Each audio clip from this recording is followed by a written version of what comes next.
Crónicas del señorío de los Luna Cornago.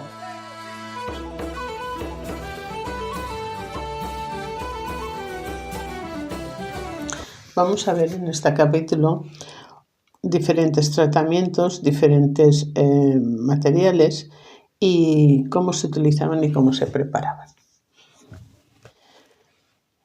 Las lanas, para hacer una descripción general de las lanas, sería una tarea larga y difícil por dividirse en muchas y variadas clases, ocupando lugar preferente por su buena calidad las lanas sajonas, que son las que primeramente estudio, dividiéndolas en las clases de primera, segunda, tercera, quinta, etc., que en general se emplean en géneros finos como son los paños, pañetes, castorinas, setenes, castores, edredones, patenes y lanillas. En estos dos últimos artículos, o sea, los patenes y las lanillas, son pocos los que emplean esta clase de lana porque puede adquirirse un género muy superior mezclando una mitad de lana del país y la otra mitad sajona. Hay otras clases de lanas ultramarinas que por su clase y resultados se aplican con alguna ventaja en la fabricación de géneros de novela. También traen a nuestros mercados lanas lavadas procedentes de Francia, en cuya compra se necesita mucho cuidado, porque algunas de ellas vienen adulteradas con una especie de polvillo imperceptible que al relavarse desaparece y causa una pérdida bastante considerable. La más comúnmente usada es la del país, porque con esta se pueden satisfacer los deseos del fabricante por encontrarse entre ellas desde la clase superior hasta la más ínfima, a cuya causa el fabricante dedicado a los artículos de novedad no necesita recurrir a lanas extranjeras, supuesto que las de nuestra España, como queda dicho, reúnen las más superiores en merinas, hasta las churras más ordinarias. La preparación. Aconseja que el apartado de las lanas sea minucioso y extremado, haciéndolo en las clases primera a cuarta o bien de tercera, cuarta y quinta, según sea la calidad de ellas. Si los paños que se van a fabricar fueran para color azul de tina, debe de redoblarse el cuidado por ser este un color que no admite ninguna clase de pelo blanco o gordo, pues este en su tinte no admite el color. No requieren tanta escrupulosidad los apartados de las lanas para patentes, lanillas, etc., porque estos son en general de más de un color, o cuando menos llevan un tejido especial, por cuya causa el apartado no necesita estar hecho de tanta perfección. Dando instrucción para el lavaje, dice: de estar bien lavada la lana tendremos colores hermosos y duraderos, facilidad en la hilatura y por consiguiente una buena calidad en su acabado. De lo contrario, observaremos colores opacos, falsos, malos hilos y naturalmente peores acabados. Continúa detallando las operaciones de tintar, esmoto e hilado, añadiendo que para esta última es obligación del fabricante, al hacer entrega de la lana, dar al hilador por cada 100 arrobas de lana 18 de aceite. Esta cantidad es más o menos según las clases de lanas y los kilos que se desean. Por el grueso del kilo que deseare expresará el peso, ramos y cuento que ha de tener la tela que dicho fabricante se haya propuesto hacer. Define la operación de urdir diciendo que consiste en reunir el número de hilos que se pide para la confección de una tela con arreglo a ciertas bases sacadas de las disposiciones para el urdir, las cuales no son otra cosa que la indicación de las condiciones y reglas que hay que llevar para formar la urdimbre. Detalla minuciosamente este trabajo y tras comentar los adobos que deben de darse a los urdidos y hacer la descripción de un lizo, estudia la operación del remeter, para el que explica los procedimientos de remeter seguido, remeter a dos cuerpos, remeter a retorno, remeter punta y retorno, remeter amalgamando, remeter interrumpido. En cuanto a los ligados, considera y explica con perfectos gráficos el punto de tafetán, el ligado de teletón, la sarga levantina, la sarga batavia, la sarga virginia, la sarga romana, el ligado de punto de raso, raso de 4, raso de 5, raso de 8, tejido de acanalado, cordoncillo, tafetán, brillantina de 8 por tela, sarga levantina sin revés por 2 cuerpos, raso de 5 sin revés por 2 cuerpos, sarga levantina doble tela por 2 cuerpos y raso de 8 doble tela para 2 cuerpos. Los acabados. Consigna instrucciones minuciosísimas para sacar de aceite y batanar, uso y fabricación del jabón económico, empleo del jabón llamado ros o de bola, limpiar, perchar, tundir, paños, sesenos, cuatrenos y sajonas, patenes de lustre, terciopelos, percha para el descubierto o sin pelo, gustos ingleses o de alta novedad y paños ordinarios como son los pelos que gasta el ejército y la generalidad de nuestros labradores. Analiza 40 muestras de diversos tejidos cuya relación damos a continuación a tenor de la muestra número 1 que repartimos. Por ejemplo, análisis de un tejido de 1 metro de 360 milímetros de anchura. 14 hilos al centímetro por 136 hilos nos dan 1904 hilos que tiene la tela de esa muestra.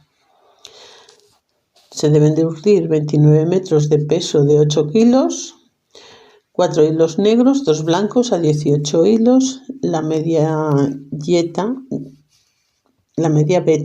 52 betas y 32 hilos.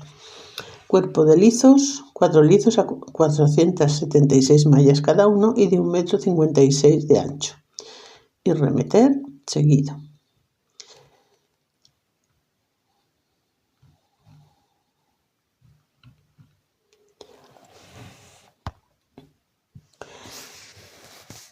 Por cuanto ha dicho queda, pues sentado que si en 1847 la industria textil riojana padecía las consecuencias de un retraso maquinista, 38 años más tarde existían en la región técnicos capaces de enseñar nuevos procedimientos y fabricaciones con empleo de los más modernos telares, lo que lleva a la conclusión de que para dicha época había muerto la producción artesana, para dar paso a la industrial, que latente y modesta pero firme y segura fue la causa del esplendor y formidable avance actual de la industria textil logroñesa, iniciado en 1936 como consecuencia de la finalización de la Guerra Civil y la necesidad de crear nuevos puestos de trabajo y riqueza. Pero no solo la lana fue objeto de las actividades textiles regionales, sino también otras fibras, como el lino y el cáñamo, origen de una estimabilísima producción de lienzos y lonas en las que se ocupó gran parte de la población y de la que aún existen muestras en establecimientos industriales de la cuenca de la Lama. Según el censo del Marqués de la Ensenada, en el año 1752 existían tejedores de lienzos en los lugares y en el número que a continuación se detalla. En Ábalos, 2. En Aguilar del Río Lama, 1. En Albelda, 1. En Aldea Nueva de Ebro, 7.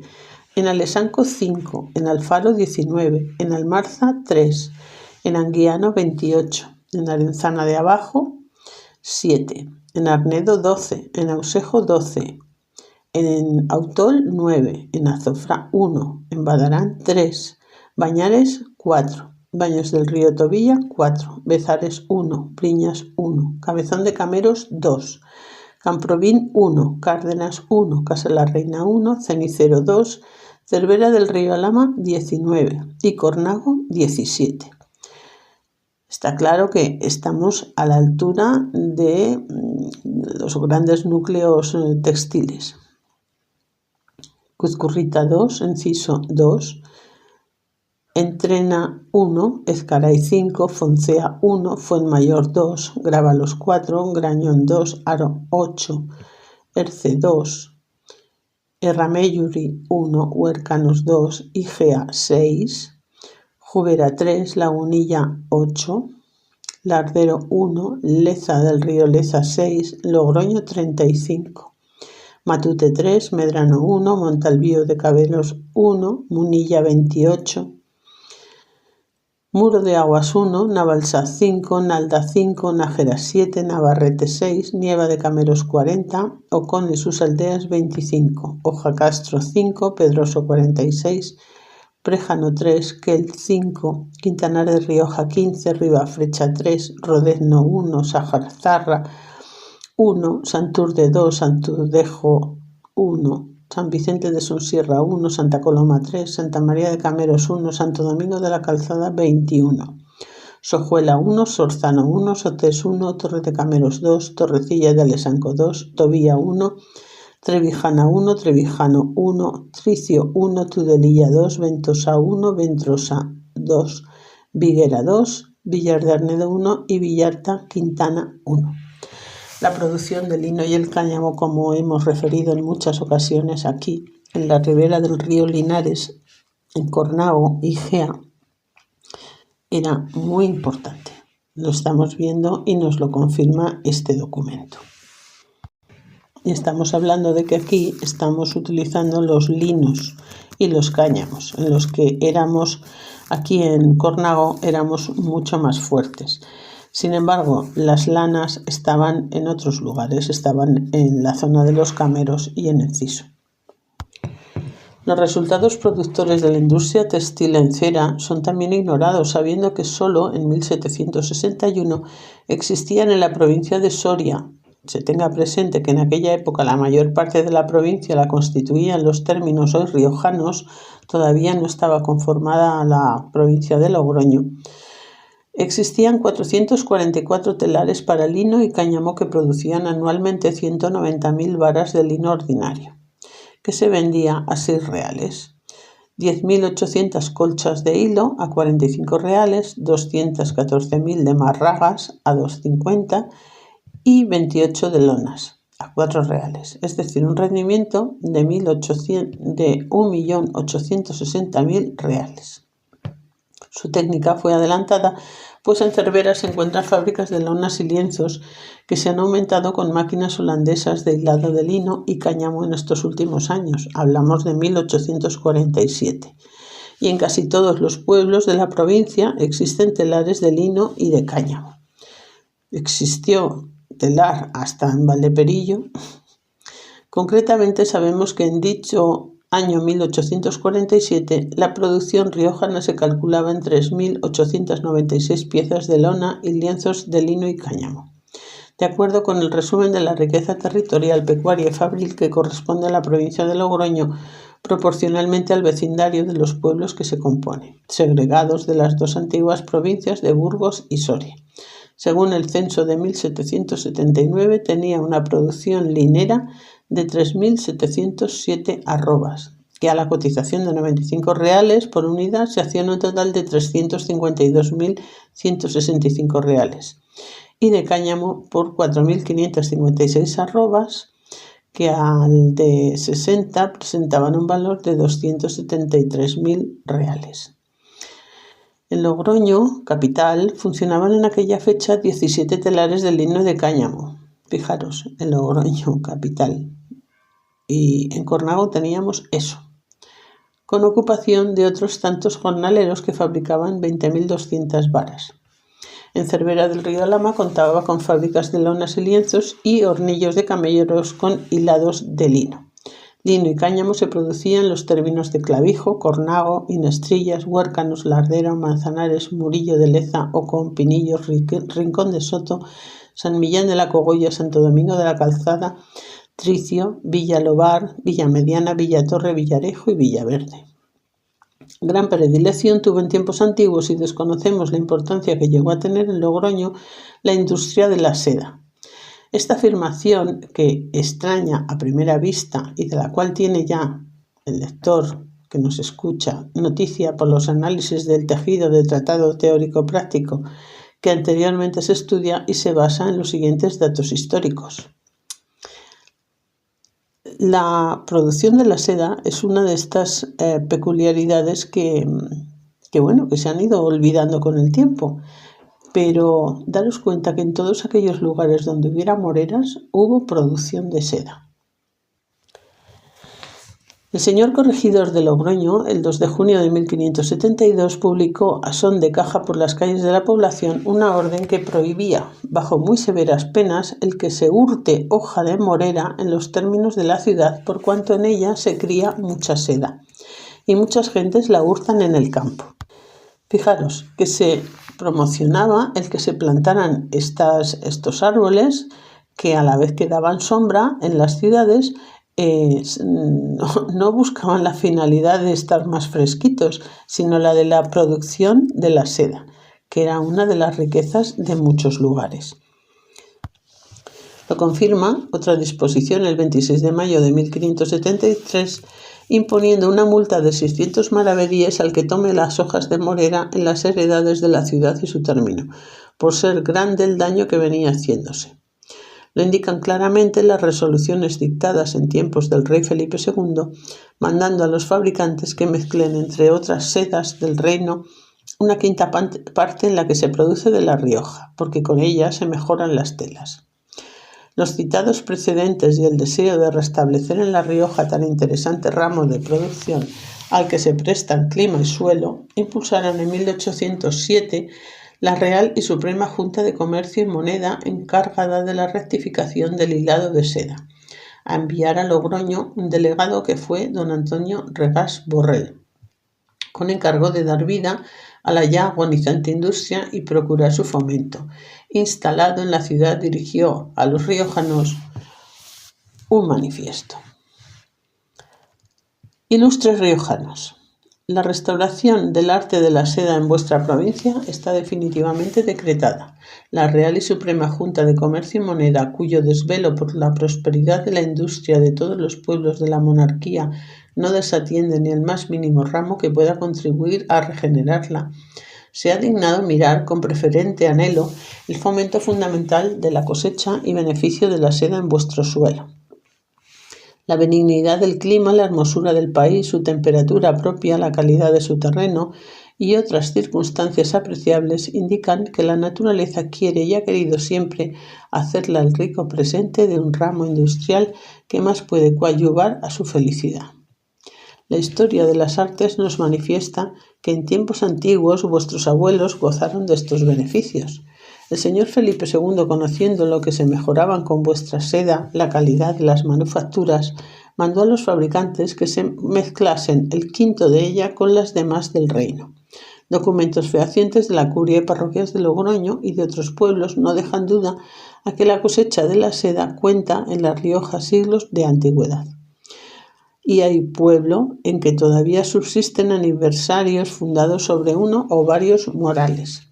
En fin, si volvéis la vista a todo vuestro terreno por todas partes, encontraréis esparcidos de estos árboles restos apreciables que atestiguan esta verdad, y monumentos públicos que la corroboraron, como son la pieza del Paseo de los Morales, que indican lo que fue, la denominación de Casa de los Sederos, que en otro tiempo tuvo el edificio donde hoy se halla el Seminario Conciliar de Logroño. La memoria que nos acuerdan los archivos de los cabildos de las parroquias y que demuestra cuánto provecho sacaban los diezmos en otro tiempo de este fértil negocio. Todo concurre a demostraros hasta la evidencia de que este país prosperó con la cosecha y beneficio de aquel precioso culto.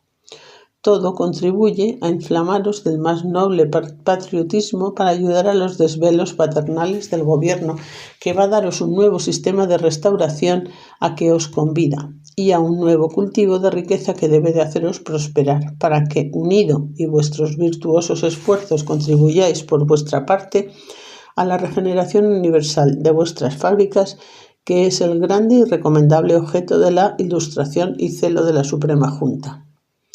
No son expresiones riojanos, vanas fórmulas de raciocinio. La Suprema Junta no conoce más elocuencia que los auxilios positivos con que procura obrar el bien, ni más persuasión que el fomento discreto de la industria. No viene pues su delegado a haceros ilusiones, sino facilitaros en su nombre y en los medios con que este rico ramo de la industria debe de restablecerse desde hoy entre vosotros, a pesar de la escasez de los fondos que le están asignados para alentar las artes del reino. Y para oponerse a su decadencia hallarán en Logroño los pueblos que lo necesiten. Y aquí se relacionan una serie de cosas que les van a procurar.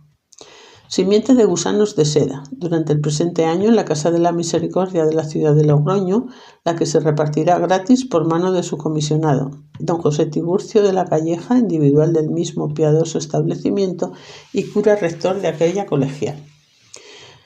Se harán con la mayor brevedad semilleros de moreras para facilitar la multiplicación. Habrá maestras donde convenga para propagar la enseñanza del hilado o sacado de la seda y tornos adecuados para facilitar la operación. La seda que hilan las hilanderas se comprará a los cosecheros inmediatamente que esté hilada al precio que merezca, según la finura, igualdad, bondad, etc. Últimamente, la Real y Suprema Junta de Comercio y Moneda ofrece a todos los pueblos de La Rioja los medios que juzgue necesarios para promover tan importante ramo. Resta pues que unáis vuestros esfuerzos para coadyuvar a los deseos de la Junta. La Rioja se ha distinguido siempre entre otras muchas provincias por su amor al trabajo y a la industria. Vuestros brazos no conocen la vergonzosa apatía y el ocio, ese enemigo fatal de todos los pueblos jamás moró entre vosotros. De esta sola consideración nace la bella esperanza de que el arte de la seda, cuyo cultivo tanto honra la memoria de vuestros progenitores, va a prosperar de nuevo entre vosotros. Un virtuoso afán hará que no se esterilice el paternal anhelo del gobierno y que vuestras manos levantarán el monumento de la más llena de gloria a los pueblos agradecidos, que es el de restaurar en su plenitud la industria que les destinó la naturaleza. La redacción del Boletín Oficial de Logroño a propósito de este documento, en el número 31 de su periódico, que salía a la luz los lunes y los viernes y se vendía al precio de 6 cuartos, comentaba que este documento que nos ha dirigido un buen patricio manifiesta claramente lo susceptible que este país de fomentar en él la cría de la seda con los mejores resultados, pues que tanta consideración mereció este punto en 1807 que la Suprema Junta de Comercio y Moneda de Madrid, cuando delegó al sujeto de la Ilustración, el señor Regás, para hacerla renacer. Y si en aquella época podían prometerse a los riojanos las ventajas que se supone, cuánto mayores serían las que en el día reportarían de aquella industria bajo el amparo de un gobierno paternal y protector que en medio de las graves atenciones que lo rodeaban no cesaba de impulsar las autoridades provinciales a fin que promovieran en sus respectivas localidades y aquellos manantiales de riqueza más análogos al país cuya administración les está recomendada. Esta consideración debe de alentar el interés particular para emprenderlo todo, mayormente cuando los resultados de nuestras empresas han de redundar a beneficio de nuestras mismas fortunas. Finalmente, La Rioja no respondió a esta invitación. Todo quedó reducido a iniciativas individuales como la que mediante ensayo en debida forma y producción de cantidad de seda con arreglo al experimento realizó el vecino de la capital, don Martín Vallejo, al solicitar en el año 1859 la ayuda del municipio de Logroño y poder realizar esta industria. Se realiza un informe de la Corporación Municipal al que corresponde este texto sobre la producción del señor Martín Vallejo. A fines del siglo pasado, en el XVIII, don Santiago del Barrio, celoso individual de la sociedad riojana, cultivó a sus expensas el moral de su hacienda de Barea la Baja, logrando criar con sus hojas una cantidad de gusanos bastante a producir la seda necesaria para un traje completo que se hizo elaborar en Zaragoza, y con el cual se presentó en una de las juntas que celebraba anualmente aquella corporación, sin que lograse más resultado que convencerse de la bondad del terreno para la cría del moral. Muerto el rey Fernando VII y habiendo sustituido la Diputación la Sociedad Riojana, hizo aquella corporación plantaciones de todas clases, consiguiendo aclimatar la multicauli, planta importada de China, en nuestro suelo, y tan feraz como necesita la voracidad de los gusanos. Repartió simiente, de esto traía de Valencia y Aragón, y obtuvo una cantidad de capullos que hizo hilar en Logroño y tejer en Valencia, confeccionando con este producto los damascos que adornan la sala de sesiones del Instituto Nacional de Enseñanza en el año 1859. La seda ofrecía una finura y elasticidad que podía rivalizar con las mejores de Francia. Las causas opuestas al desarrollo de la producción sedera se atribuyen, a juicio de la comisión autora del informe, a falta de personal, siendo necesario que los labradores vivan diseminados en los campos, que las pequeñas porciones de terreno inutilizado en todas las heredades se planten de moreras, que cada familia críe la proporción de gusano que pueda alimentar la hoja de las cultivadas en sus posesiones, que la manipulación se haga sin coste ninguno de género por los individuos de la misma familia y, por último, que un especulador o empresa reuniendo todas las producciones particulares se encargue de beneficiarlas hasta convertirlas en tela, siendo inútiles cuantos esfuerzos se hicieran aisladamente sin reunir los requisitos mencionados. Cortada de esta forma la iniciativa del benemérito logroñés don Martín Vallejo, empleado de las oficinas de Hacienda Pública, y publicada oficialmente la desaparición de la industria sedera nacional, dio rápido fin a la producción sedera logroñesa, que nunca pasó de producir el capullo y de buenos intentos, y lo dan asimismo las presentes notas escritas para dar a conocer unas noticias históricas sobre la industria textil riojana. Pues bien, todavía quedan en nuestros pueblos esos árboles. En Valdeperillo tenemos en dos sitios. Tenemos 2 árboles por un lado y tenemos un árbol junto al molino harinero en el Linares, que dan prueba de que aquí se hicieron cultivos de seda, al igual que en Cornago, donde, amén de en algún otro lugar, los que conozco son los morales que estaban junto a la iglesia y otro moral que estaba en el Palacio de los Baroja. Y probablemente habría muchos otros sitios más en Cornago donde habría moreras, pero actualmente desconozco más lugares. Es signo inequívoco de que en Valdeperillo y en Cornago se hacían producción de seda. Por eso tenemos las moras. Y por eso los chiquillos obteníamos algo interesante. Cuando venía la época de las moras, nos volvíamos locos subiendo a los morales a por ellas. Pero era interesante y es algo que es bastante desconocido, que ya ni siquiera los abuelos recuerdan, de cómo producían el gusano de seda, cómo se criaban en las casas y luego cómo ellos mismos hacían el escaldado para luego poder vender los capullos y poder obtener este producto tan interesante y tan necesario en la industria textil riojana.